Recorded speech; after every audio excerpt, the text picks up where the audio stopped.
Alright, we're going to do a new lesson today on converting from a standard form equation to a vertex form equation.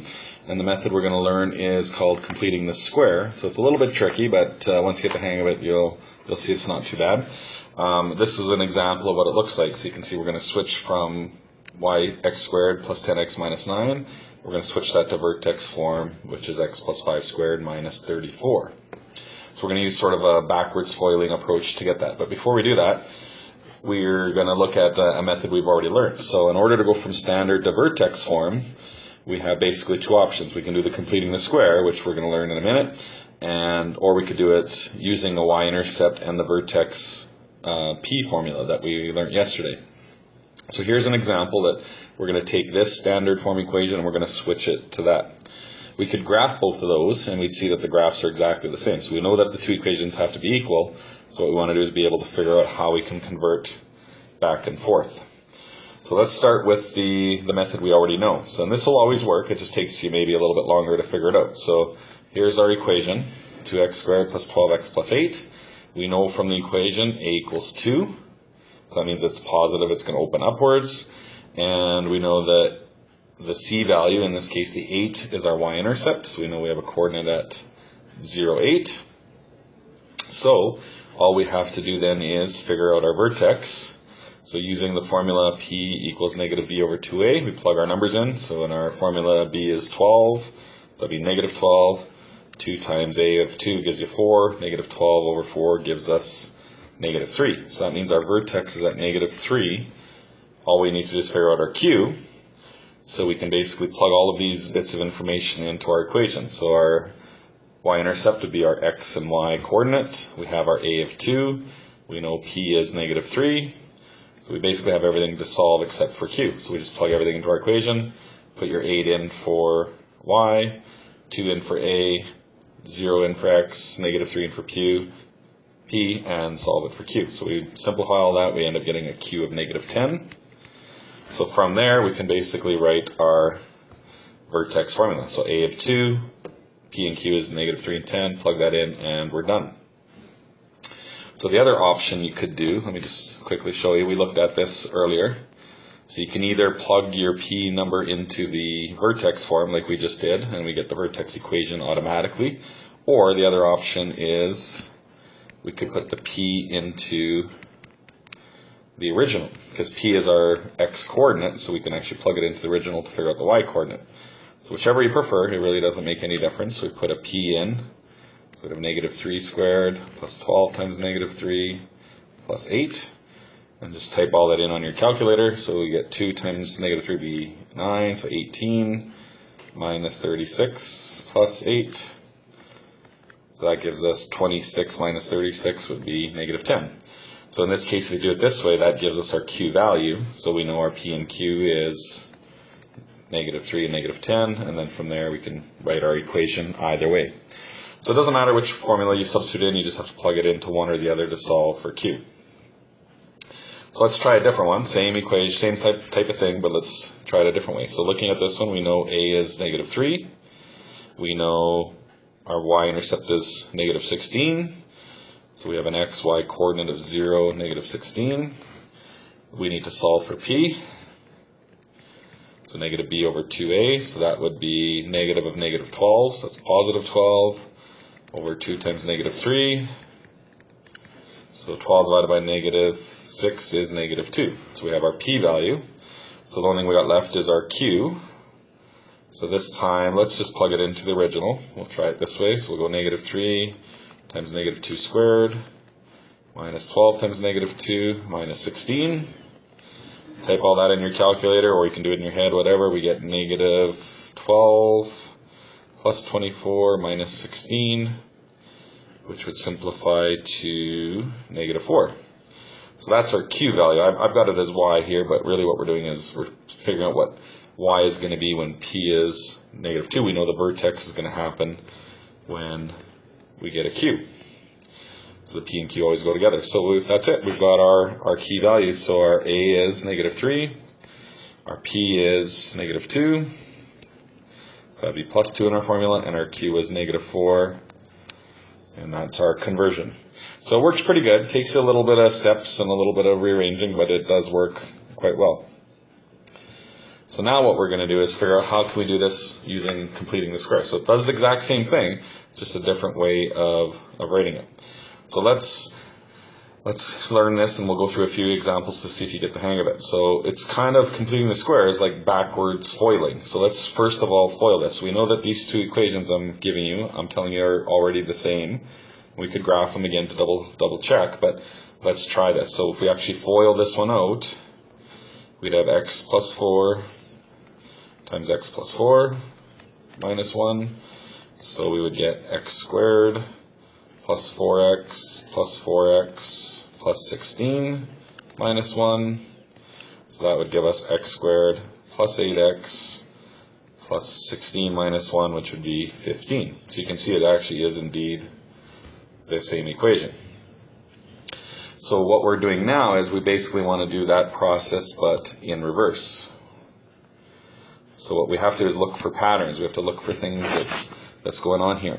On the title page, there's a different method that people use to do foiling out. So let's just quickly look at that, because that might help you understand what's going on here. So a lot of teachers teach it this way. They kind of use like a box. So we have x plus 4 on one side, x plus 4 on the other side. So you can see that's the same as what we're trying to FOIL out here. So if we go x times x, we get x squared, x times 4 is 4x, x times 4 again is 4x, 4 times 4 is 16. So that would be our simplified equation. We'd have x squared plus 8x plus 16, and then we just have this extra minus 1 on the outside. So that's how we would actually get that answer. So using the same logic, what we want to do is, how would we kind of work backwards? Well, we know that in our equation we have x squared plus 8x. So in order to get a perfect square, right, we're changing that into x plus 4 squared. The only way we can get a perfect square is if that middle number was the same. So 4 times 4 gives us 16, and 4 plus 4 gives us the 8. So you can see the pattern is going to be, we just have to take half of this number. So if you have x squared plus 8x, we want to break that into x plus 4 and x plus 4. Right? Because that's the only way we'll get x squared plus 8x. So when we FOIL it out now, we have x times x, which is x squared. X times 4 is 4x. 4 times x is 4x. So that part there is exactly what we've got in our original, the x squared plus 8x. So we know our two factors then are x plus 4 and x plus 4, which is x plus 4 squared. So the only other trick is when we FOIL this out, this gives us 16. But we don't want 16, we want 15. So what we have to do is we actually have to counter that out. We want to basically say we're getting 16 in the equation, so we want to get rid of that 16. So what we need to do is we need to go minus 16 on the box. So when we FOIL that out, we automatically get 16. So we got to get rid of that 16. So we have 15 minus 16. When we add those up, we get the minus 1. So the box method works pretty good. We'll do a couple more like this, but I'll also kind of shorten it and show you where you don't actually need to write out the box. But it sometimes helps people. So let's try this. So we've got x squared plus 10x plus 16. So we know in order to get 10, we would have to have half of that. We have to have x plus 5 and x plus 5. So when we FOIL those, we get x squared, 5x, and 5x. So just those three gives us x squared plus 10x. So that matches perfectly into our original question. But when we FOIL them out, we'd also get a 25. So we end up getting this, I like to call it a magic number. So we end up getting this 25 that shows up that we don't want. Okay, so we get this extra 25 in the equation. We want our final answer to be 16. So what we need to do is we actually have to subtract that 25 from whatever our extra number was. So 16 minus 25 would give us... Can I have your attention, please? Just letting the staff know that Power School is down right now. So if we do the 16 minus 25, that gives us negative 9. So that's going to be sort of our extra number in our equation. So if we actually FOIL this out properly, we'd have 25 minus 9 would end up giving us the 16 that we need. So what you want to do then is you basically do half of what you're starting with. So our final answer then should be x plus 5. And when we FOIL that out, we got 25, so we have to go minus 25 plus the 16 gives us negative 9. So that's our correct answer. So another way of writing this, and some people like to do different ways, so I'll show you this a little bit differently, how I would normally do this question. So let me just rewrite the original. So we have x squared plus 10x plus 16. So what we want to do is we want to break this in half. So always go half of the 10. So that'd be x plus 5. We know that's going to be a squared. So if we FOIL that out, we'd have x squared plus 5x, which gives us the 10. But this will also give us plus 25. So we need to get rid of that 25. We don't want the 25. Plus 16 stays the same. So I like to say we have a magic number of 25. The 25 actually isn't in the question. It just comes out by when we do the FOILing process. So then our final answer then would be x plus 5 squared minus 25 plus 16 is negative 9. And that would be our final converted formula. So once you get good at this, it's pretty quick to solve these. So let's do another one. So what happens when we get numbers that don't necessarily cut in half? So in this case, we know it's got to be x minus, but we get 9. So we still just cut it in half. It'll be 4.5. So you'll get decimals, but it still works the same. So all we got to do is FOIL that out. So we get x squared minus 4.5x minus 4.5x, which will give us the minus 9. So we just need to figure out what the magic number is. So 4.5 times 4.5, they're both negative. So that'll give us plus 20.25. So we actually have to subtract 20.25 to cancel that out. And then our original question, our minus 20 stays the same. So our final answer for this one should be x minus 4.5 squared minus 40.25. So that looks kind of weird. So it's a good idea when you're doing these to actually graph these. So on your calculator, go to your graphing calculator. So if we graph this without changing our window setting, we end up getting a graph that looks really far down. It goes really low, and so the graph's like way off your screen, but that's our graph. So what you can do is graph the original. So I put in the x squared minus 9x minus 20, so we get this graph something like that. And then on your calculator, also put in your final answer. So let's put in brackets x minus 4.5 squared minus 40.25. And we graph that one, and you'll see that the graph overlaps it exactly the same, so it goes right over top. So if that's indeed the case, then we know we've done it true. We've done it right. The two graphs have to be the same. So you can see the shortcut is take the middle number, cut it in half. That's your number that goes inside the brackets. Then we want to square that. So 4.5 times 4.5, square that. That'll give us our magic number that we need to get rid of. And then just combine that with the minus 20 that was there. Okay, let's look at a couple now where there's a number in front. So remember when we have general form or vertex form, that 3, that a value is the exact same. So what we have to do, we have to do a little bit of a math trick first. We have to take out that 3. So we want to common factor out that 3.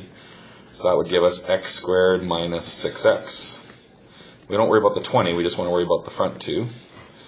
So that's good. So we've got that taken care of. So now we can do just like we just finished doing. So we want to change the x squared minus 6x. That'll change to x minus 3 squared. So the negative 3 would combine to give you the negative 6. So now our magic number, we got to be careful. So if we were to FOIL this out, if we were to FOIL out x minus 3 squared, that'd be x minus 3 times x minus 3. So we get x squared minus 6x plus 9. So you can see we have that extra 9 in there. So that ends up being our magic number. So we got to get rid of the 9. But that 9 is also times by 3 in the equation. So we've got to be careful that 3 actually goes on both of those. So we end up getting, I'll just rewrite this a little bit simpler. So we end up getting 3 times x minus 3 squared. 3 times negative 9 is minus 27 plus 20. So our final answer then is minus 7. So once again, if you graph the original, graph your answer, they will be exactly the same. So the only other trick with this one is when you have that number in front, you got to factor it out first, then cut it in half, square it to get your magic number, but you got to remember to times it by that 3 out front, otherwise you get the wrong final answer for your Q. So let's try one more. So this one has a negative a value, but it works the same. So take out the negative 2, so that would give us x squared minus 5x. And the plus 7, that last number, you just leave it all the way to the end and worry about it later. So let's do another one. So we got minus 2, so half of that would be x minus 2.5. So we get a decimal again, but it'll still work. Now we got to figure out our magic number. So we have 2.5 times 2.5, which will be negative 6.25. So that's what we're going to subtract. But remember that negative 6.25 also is affected by the 2. So our final answer then should be minus 2 times x minus 2.5 squared. Negative 6.25 times negative 2 gives us plus 12.5. And then we have plus 7, so when we put all that together, our final answer is minus 2.5 squared plus 19.5. And that should be it.